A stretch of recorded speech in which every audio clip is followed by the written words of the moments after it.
Welcome to 108 news Telugu. బులెటిన్ల ముందుగా headlines. Aurangzeb సమాధిని కూల్చి సముద్రంలో పడేస్తా, ఎమ్మెల్యే రాజాసింగ్ సంచలన వ్యాఖ్యలు. వాహనదారులకు బిగ్ రిలీఫ్, భారీగా తగ్గిన టోల్ ఛార్జీలు.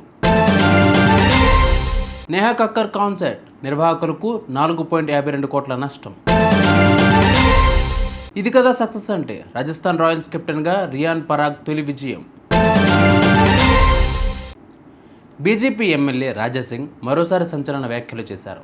ఔరంగజేబు సమాధిని కూల్చివేస్తామని, సముద్రంలో పడేస్తామని స్పష్టం చేశారు. తెలంగాణ హిందువులు అవసరమైతే మహారాష్ట్ర హిందువులకు మద్దతుగా వెళతారని పేర్కొన్నారు. ఆయన మాట్లాడుతూ మోడీ మేనిఫెస్టోలో దేశాన్ని హిందూ రాష్ట్రంగా మార్చే ప్రకటన ఉండాలని కోరారు. వచ్చే ఎన్నికలు కాశీ, మధుర హిందూ రాష్ట్ర భవిష్యత్తుపై ఆధారపడతాయని అభిప్రాయపడ్డారు రాజాసింగ్.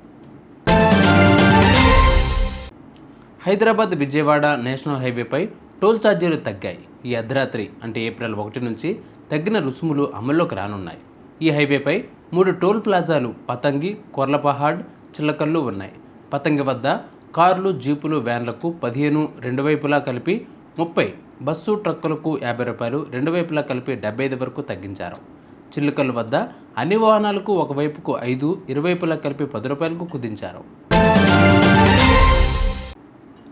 బాలీవుడ్ స్టార్ సింగర్ నేహా కక్కర్ వల్ల తమకు 4.52 కోట్లు అంటే 5,29,000 నష్టం వచ్చినట్లు మ్యూజిక్ కాన్సర్ట్ నిర్వాహకులు తెలిపారు.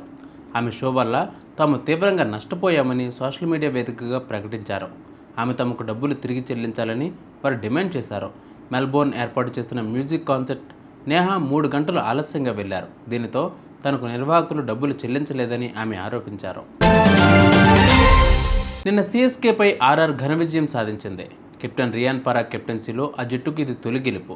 తన అభిమాన క్రికెటర్ ఎంఎస్ ధోని ప్రాతినిధ్యం వహిస్తున్న సిఎస్కేను పరాగ్ ఓడించడం విశేషం. ఈ క్రమంలో ధోనితో కలిసి దిగిన చిన్నప్పటి పరాగ్ ఫోటో సోషల్ మీడియాలో వైరల్గా మారింది. తన ఆరాధ్య క్రికెటర్ పోటీపడి ఆ జట్టును ఓడించడం అంటే సక్సెస్ ఏముంటుందని నెటిజన్లు కామెంట్లు చేస్తున్నారు. చూసారుగా ఇవాళ బులెటిన్ అప్డేట్స్. మరిన్ని అప్డేట్స్తో మళ్ళీ మేము ముందుకు వస్తాను. అందరికీ 108 న్యూస్ తెలుగు.